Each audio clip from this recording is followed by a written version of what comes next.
Hello everyone, welcome to Sampoorna. और मैं संदीप आप सभी लोगों का एक बार फिर से स्वागत करता हूं। अभी हम हैं नासिक में त्र्यंबकेश्वर और उनके आसपास के स्थानों को घूमने के बाद अब हम नासिक सिटी के अंदर के स्थानों को घूमने जाने वाले हैं। तो चलिए सफ़र की शुरुआत करते हैं।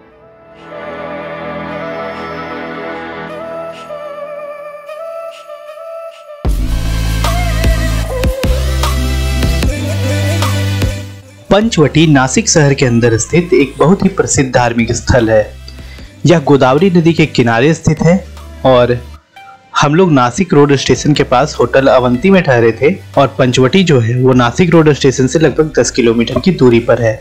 इसीलिए हम लोग नासिक रोड से पंचवटी आने के लिए ऑटो किए और रामघाट पहुंचने से पहले ही हम रास्ते में उतर गए। यह गोदावरी नदी है, इसी के किनारे चलते चलते अभी हम रामकुंड तक जाने वाले हैं। गोदावरी नदी के किनारे नासिक में कुंभ मेले का आयोजन होता है। कुंभ मेले के बारे में तो आप लोगों को पता ही होगा कि यह 12 वर्षों में एक बार आयोजित किया जाता है और भारत के 4 स्थानों गोदावरी नदी के किनारे नासिक में, शिप्रा नदी के किनारे उज्जैन में, गंगा, यमुना और सरस्वती नदी के संगम के किनारे इलाहाबाद में और गंगा नदी के किनारे हरिद्वार में आयोजित किया जाता है। गोदावरी नदी के किनारे ये जो घाट बने हुए हैं इसे राम घाट कहते हैं और इन्हीं घाटों में कुंभ के समय लाखों की संख्या में लोग इकट्ठा होते हैं। पंचवटी स्थल का अपना एक पौराणिक महत्व है और इसका सीधा संबंध रामायण की कथाओं से है।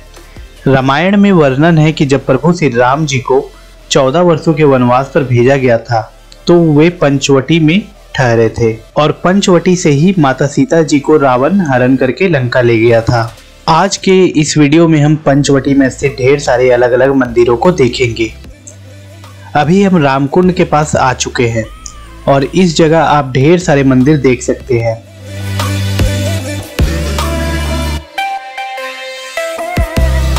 जैसे कि सामने जो मंदिर है उसका नाम है कर्पूरेश्वर महादेव मंदिर। सामने जो जगह देख रहे हैं वहां अस्थि विसर्जन किया जाता है। माना जाता है कि श्री राम जी के पिता राजा दशरथ जी के मृत्यु के बाद उनकी अस्थियों को इसी स्थान पर प्रवाहित किया गया था और कहा जाता है कि यहां अस्थि विसर्जन करने से मोक्ष की प्राप्ति होती है।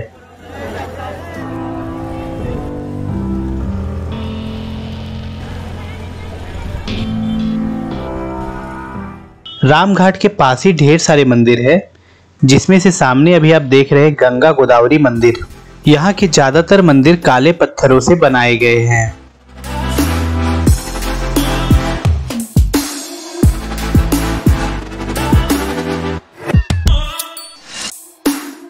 गोदावरी नदी नासिक में ही स्थित ब्रह्मगिरी की पहाड़ियों से निकलती है जो त्र्यंबकेश्वर के पास ही स्थित है। ब्रह्मगिरी को हमने महाराष्ट्र टूर के एपिसोड नंबर 1 में कवर किया हुआ है। वीडियो का लिंक आई बटन और इस वीडियो के डिस्क्रिप्शन में मिल जाएगा, तो आप उसे भी जरूर चेकआउट कीजिए।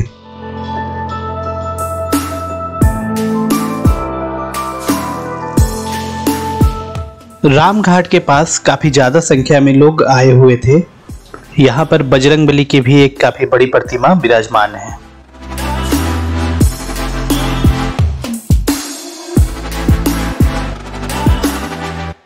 तो चलिए थोड़ी देर हम लोग यहाँ रामघाट के पास बिताते हैं और फिर हम लोग रामघाट के पास स्थित दूसरे मंदिरों में चलेंगे।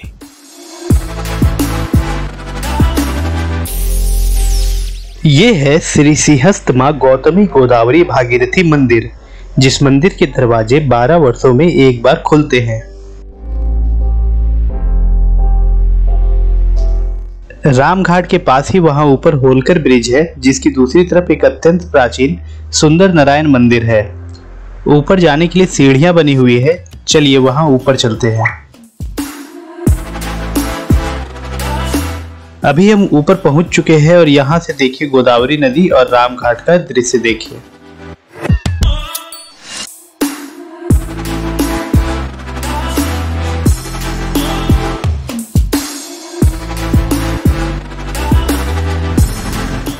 रोड के दूसरी तरफ अति प्राचीन सुंदर नारायण मंदिर है, तो वहां चलते हैं।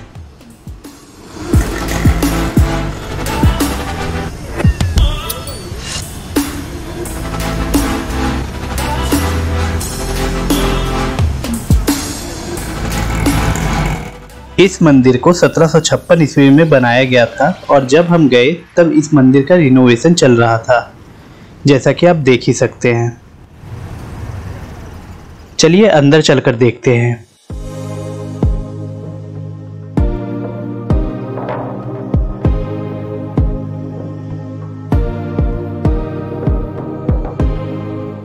अभी अंदर की प्रतिमा को शायद विस्थापित कर दिया गया है और रिनोवेशन होने के बाद पुनः स्थापित करेंगे। यह मंदिर भगवान श्री विष्णु को समर्पित है। पूछने पर पता चला कि यहाँ भगवान श्री विष्णु, लक्ष्मी माता और सरस्वती माता की प्रतिमाएं स्थापित थी। एक बार रिनोवेशन हो जाए फिर यहाँ भी श्रद्धालुओं की भीड़ आनी शुरू हो जाएगी। इस वीडियो में हम मेनली मंदिरों को ही कवर करेंगे। तो अब हम जाने वाले हैं कपालेश्वर महादेव मंदिर। यह मंदिर रामघाट के ठीक बगल में ही थोड़ी ऊंचाई पर है। लगभग 50 सीढ़ियां चढ़कर हमें ऊपर जाना पड़ेगा। यह मंदिर बाकी के शिव मंदिरों से अलग है क्योंकि यहाँ नंदी जी की प्रतिमा नहीं है। इस मंदिर के पीछे की कहानी यह है कि एक बार गलती से भगवान शिव से गो हत्या हो जाता है। उसके बाद नंदी जी शिव जी को नासिक जाने और रामकुंड में जाकर स्नान करने की सलाह देते हैं। नंदी जी के निर्देशानुसार शिव जी रामकुंड में पवित्र डुबकी लगाते हैं और जिस जगह भी मंदिर है वहां शिव जी थोड़ी देर ध्यान लगाते हैं। इस प्रकार शिव जी पाप मुक्त हो जाते हैं। इस पूरी घटना में शिव जी नंदी जी को एक गुरु की दृष्टि से देखते हैं, इसलिए यहाँ नंदी जी की प्रतिमा द्वारपाल या वाहन के रूप में विराजमान नहीं है। इस मंदिर में आप सुबह 5 बजे से रात 9 बजे तक जा सकते हैं।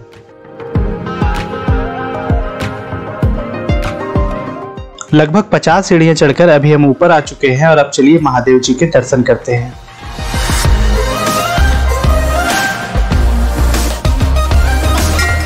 यहाँ पर काफी सारे लोग आकर पूजा अर्चना कर रहे हैं।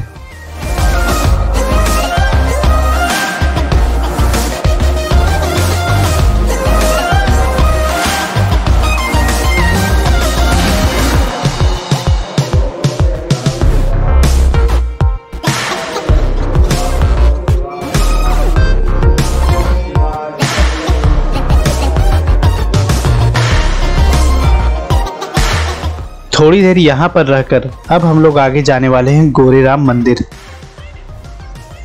गोरेराम मंदिर रामकुंड से लगभग 9 किलोमीटर की दूरी पर है, तो इसके लिए हमें ऑटो लेना पड़ेगा। ऑटो वाले ने हमें गोरेराम मंदिर के थोड़ा पहले ही उतार दिया।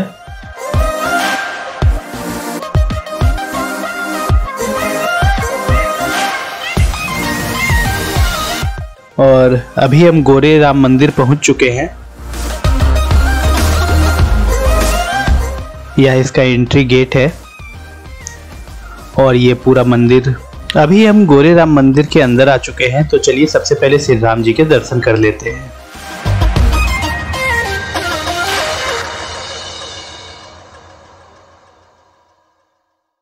इस मंदिर में श्री राम जी की प्रतिमा संगमरमर से बनाई गई है।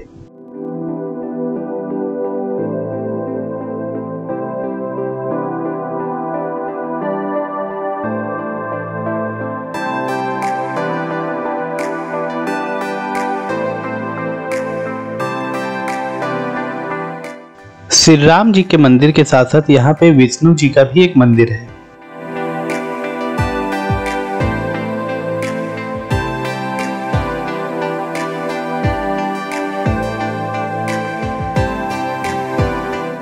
यह इस मंदिर का प्रदक्षिणा पथ है। एक मंदिर के अंदर प्रदक्षिणा पथ भगवान की परिक्रमा करने के लिए बनाया गया पथ होता है। तो आइए हम लोग भी इस प्रदक्षिणा पथ से भगवान की एक परिक्रमा करते हैं।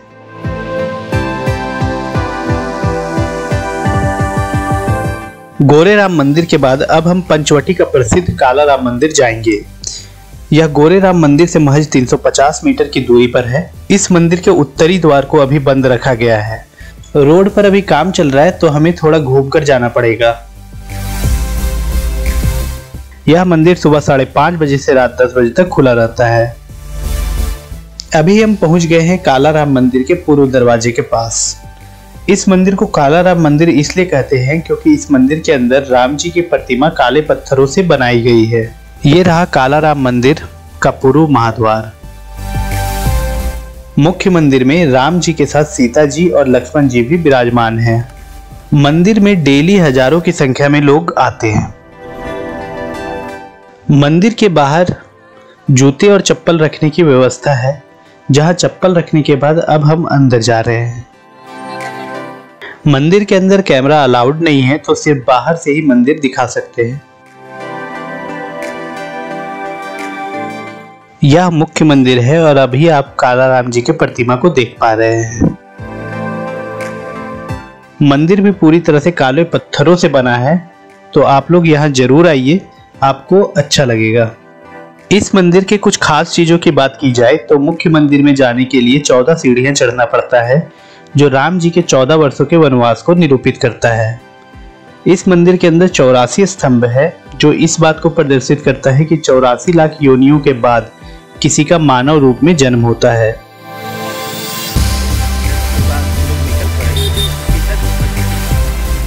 और अब कालाराम मंदिर के बाद हम सीता गुफा की तरफ आगे बढ़ रहे हैं। रास्ते में हम लोगों ने अमरूद खाया। सीता गुफा कालाराम मंदिर से लगभग 150 मीटर की दूरी पर है, तो आप यहाँ पैदल ही आ सकते हैं। हम लोग सीता गुफा के पास पहुँच चुके हैं और अब लाइन में लगकर अंदर जाएंगे। यहाँ भी अंदर कैमरा अलाउड नहीं है, तो चलिए अंदर चलते चलते आपको इस जगह की महत्ता बताते चलते हैं। सीता गुफा पंचवटी का एक महत्वपूर्ण जगह है, जिसका सीधा संबंध रामायण से है। जब राम जी अपने वनवास के दौरान पंचवटी में थे, तो सीता गुफा से ही लंका के राजा रावण ने सीता जी का हरण किया था। अभी हम इन रास्तों से होते हुए अंदर जाएंगे और अंदर जाने के बाद एक पतले रास्ते में सीढ़ियों से उतरकर आपको नीचे जाना पड़ेगा, जहां आपको सीता जी, राम जी और लक्ष्मण जी की प्रतिमाएं देखने को मिलेंगे। यहाँ एक गुफा में शिवलिंग भी विराजमान है। सीता गुफा के टाइमिंग की बात की जाए तो यह सुबह 6 बजे से रात 9 बजे तक खुला रहता है और यहाँ की एंट्री भी फ्री है, तो आप एक बार यहाँ जरूर आइए। अंदर कैमरा अलाउड नहीं है, तो हम अंदर का तो नहीं दिखा सकते हैं। तो चलिए मिलते हैं सीता गुफा से बाहर आने के बाद।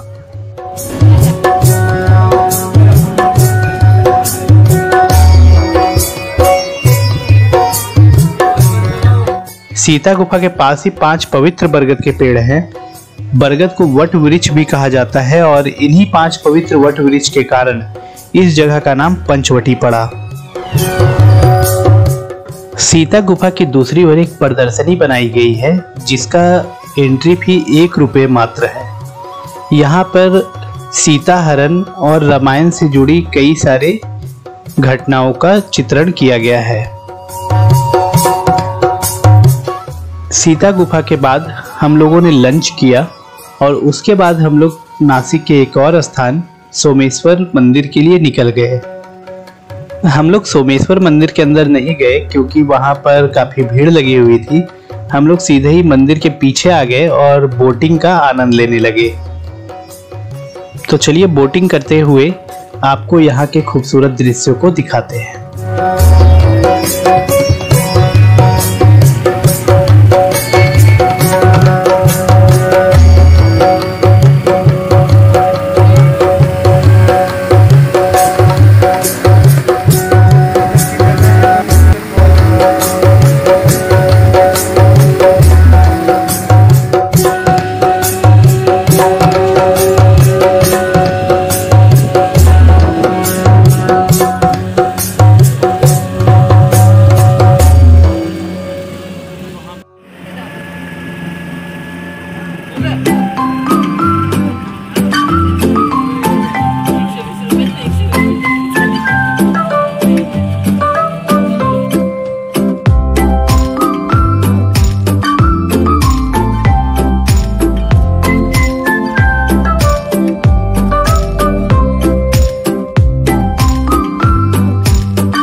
अगर आप नासिक आते हैं तो आप आर्टिलरी म्यूजियम भी जा सकते हैं।